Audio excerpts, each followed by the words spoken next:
Critérios para a aquisição de um terreno. A compra de um lote está longe de ser uma tarefa essencialmente científica, mas também não pode ser considerada como um ato trivial, como escolher a cor de uma camisa. A percepção de alguns fatores é decisiva para que se faça a opção correta.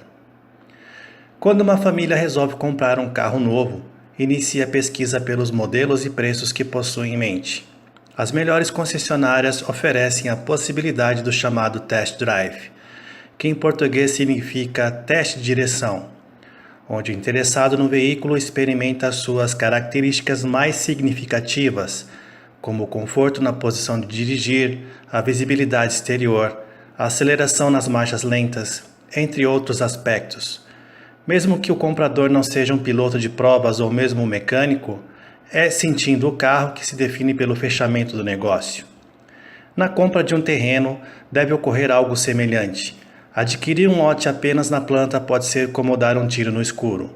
Mesmo que o alvo seja grande e esteja a pouca distância, existe a chance de errar. Quando o loteamento em questão já está definido, é imprescindível caminhar por suas ruas e conhecer de perto cada alternativa. Muitas coisas podem ser observadas: as construções vizinhas, a presença de árvores tanto na calçada como no interior do lote, assim como a presença de postes de iluminação e outros equipamentos urbanos, que podem ser bocas de lobo, placas de sinalização, entre outros. Num lote estreito, muitas vezes um poste ou uma árvore na calçada pode direcionar a disposição interna da casa, restringindo a escolha do lado da garagem, por exemplo. O mesmo ocorre com bocas de lobo que captam as águas das chuvas que escorrem pelas guias e sarjetas do arruamento.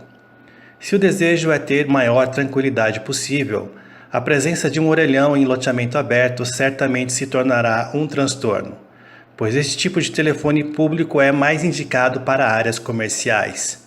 O mesmo se aplica aos pontos de ônibus. Embora em loteamentos fechados e condomínios, essa preocupação não exista.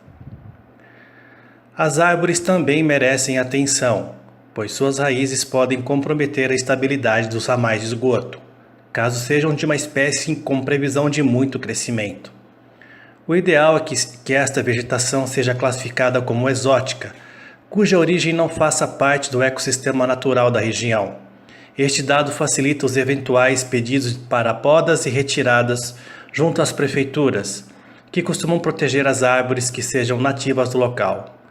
Caso não existam árvores no lote em análise, é bom levar em consideração a escolha certa no plantio futuro, sempre consultando um engenheiro agrônomo ou um paisagista. A declividade do terreno não pode passar em branco.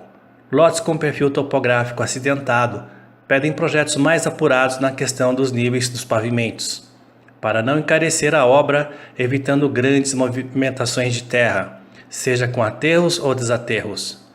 Dependendo desta movimentação, será necessária a construção de muros de arrimo, que por definição costumam ser onerosos.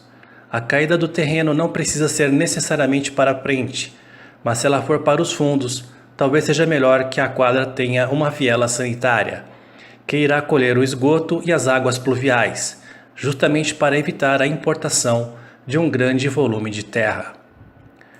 Cabe observar as leis municipais quanto ao uso do solo, que determinam a porcentagem permitida para a construção de cada pavimento, assim como os recuos e afastamentos obrigatórios de frente, fundo e divisas laterais. Nem sempre um lote considerado grande permite a construção de um imóvel com área elevada. No caso de loteamentos fechados e condomínios, as empresas ou as associações de moradores que os administram podem arbitrar restrições complementares. Por vezes, o recuo obrigatório frontal no município é de 4 metros, mas no loteamento fechado ele pode atingir 5 ou até 6 metros. Um pouco mais difícil para o leigo avaliar seria a posição do terreno em relação ao sol. No período da tarde, as construções tendem a ficar mais quentes, devido ao acúmulo de exposição aos raios solares. Portanto, se um terreno for retangular, o ideal é que esteja orientado no eixo leste-oeste, o que reduziria as superfícies da obra banhadas pela luz e calor do sol poente. Mas isto é muito relativo, pois construções vizinhas geralmente interferem nesta relação através do sombreamento em função de suas partes mais elevadas.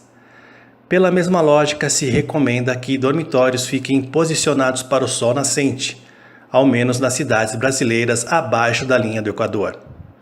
Um dado ainda mais difícil de obter, mas que pode auxiliar na escolha do lote, seria uma carta com a predominância dos ventos na região. Mais uma vez, as construções vizinhas interferem neste quesito. No entanto, quando se busca evitar a dependência de ar-condicionado, é interessante observar se ocorrem ao menos brisas suaves no entorno, o que irá favorecer a ventilação natural da futura casa. Ainda sobre construções vizinhas, vale a pena avaliar o seu padrão de acabamento e mesmo a qualidade dos serviços executados. Ninguém deseja ser vizinho de uma obra com problemas de diversas origens. Por fim, existem os fatores subjetivos, difíceis de ponderar, mesmo que de modo empírico. São as visuais que o lote oferece e o ambiente local, que pode gerar empatia ou não com as pessoas. Se não houver empatia, nenhum argumento positivo será válido o suficiente. Muitas vezes o loteamento ainda está em fase de lançamento, o que dificulta a análise do terreno que ainda está no capim. Neste momento, não custa nada pedir para ver o projeto ou a maquete no plantão de vendas. Vale lembrar, o auxílio de um arquiteto ou engenheiro será de grande valia, especialmente se este profissional estiver atuando na cidade em questão. Meu nome é Jean Tozeto, eu sou arquiteto e autor do site jeantozeto.com.